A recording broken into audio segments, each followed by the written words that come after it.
Assalamualaikum warahmatullahi wabarakatuh. Perkenalkan, nama saya Aisyah Humaira dari kelas KPI 1B. Berdiamnya saya di sini ingin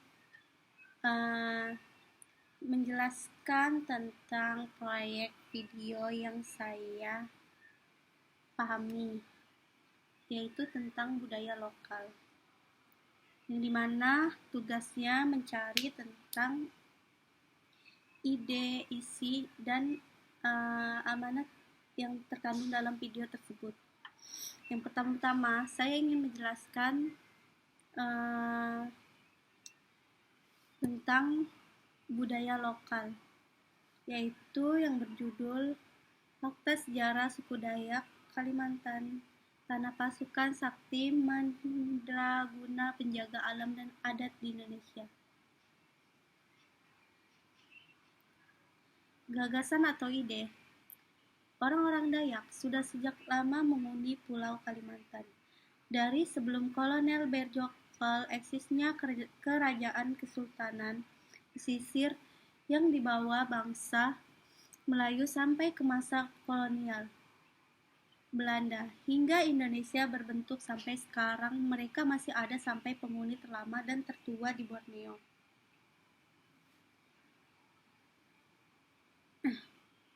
Yang kedua, isi yang terkandung dalam budaya lokal Dayak adalah dari banyak literasi Dayak pernah hidup dengan tradisi maritim.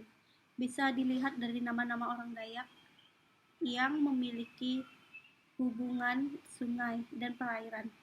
Hingga akhirnya mereka perlahan tersingkir dari hilir naik ke hulu, sehingga bangsa Melayu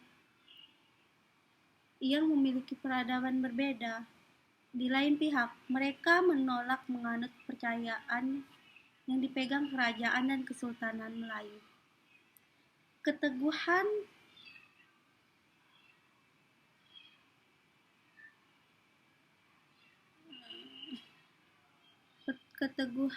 Kesultanan Melayu. Keteguhan inilah yang membuat mereka melipir ketinggian. Mulailah bangsa Melayu menyebut mereka Dayak, yang artinya orang yang di atas. Ini sama dengan penyebutan Toraya atau Toraja di Sulsel, yang artinya orang-orang yang di atas. Terus yang menjelaskan tempat bermukim mereka Bima Satria dalam bukunya Dayak Mahardika, Sejarah Masyarakat Tanpa Negara di Pedalaman Kalimantan, mengartikan Dayak adalah orang-orang yang ria. Kolonial Belanda yang masuk belakangan melanjutkan kebiasaan menyebut Dayak untuk mengidentifikasikan mereka yang berada di pedalaman dianggap tak beradab. Dan non-Melayu Islam tahun 1980, 35 tahun setelah negara Indonesia terbentuk, orang Dayak masih kekeh menolak untuk masuk dari 5 agama yang diakui pemerintah, hingga negara terpaksa mengkategorikan kepercayaan mereka ke dalam agama Hindu, lebih tepatnya Hindu Keharingan. Padahal Hindu dan Keharingan Hindu adalah dua kepercayaan yang berbeda. Tapi untuk kepentingan administrasi negara dan kependudukan, hingga sekarang menganut Keharingan. Padahal Hindu dan Keharingan adalah dua kepercayaan yang berbeda, tapi untuk kepentingan dan kependudukan, hingga sekarang penganut Keharingan berjuang untuk mendapat pengakuan sebagai kepercayaan tersendiri, terpisah dari Hindu, dikategorikan sebagai Hindu bukan di Kalimantan. Sebelum Kesultanan Kutai menganut Islam, lalu di masa pendudukan Jepang, Keharingan diusulkan sebagai nama dalam menyebut orang kepercayaan Dayak. Lambat laun disebut Balai Basara. Inti dari kepercayaan ini adalah kerukunan hidup antar manusia menghormati arwah leluhur,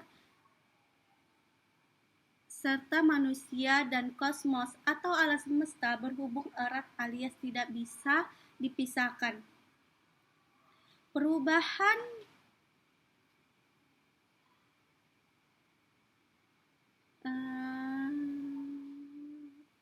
kosmos adalah tanda dari ketidakseimbangan disebabkan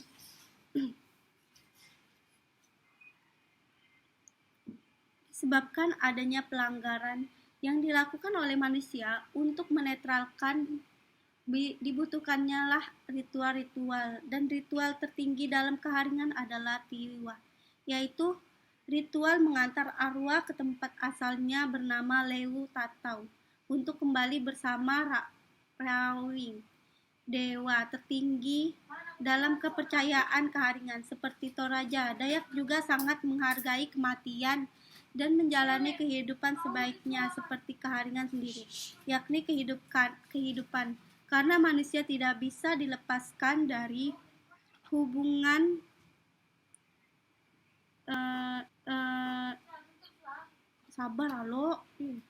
kental dengan alam semesta. Maka orang Dayak percaya menjaga alam adalah menjaga kehidupan. Meski perlu ditekankan sekali, Dayak adalah penyebutan dari penguasa dikategorikan mereka di peradaban, sehingga jumlah mereka sangat banyak dan memiliki kebiasaan yang berbeda. Hukum adat aja beda di tiap komunitas. Dan hikmah yang terkandung dalam video. Budaya Dayak di Kalimantan sangat erat dan tidak dapat dipisahkan. Saking kentalnya budaya Dayak di Kalimantan, orang Dayak ingin memiliki suku sendiri yang diakui oleh negara, sehingga pemerintah mengkategorikan suku Dayak sebagai kepercayaan Hindu. Budaya Dayak masih sangat kental di Borneo, dari mulai pakaian, adat, jenis senjata yang digunakan masih bertahan sampai sekarang. Sekian, terima kasih video dari saya. Mudah-mudahan apa yang saya sampaikan dapat diterima oleh teman-teman dan Bapak dosen. Sekian, terima kasih. Wassalamualaikum warahmatullahi wabarakatuh.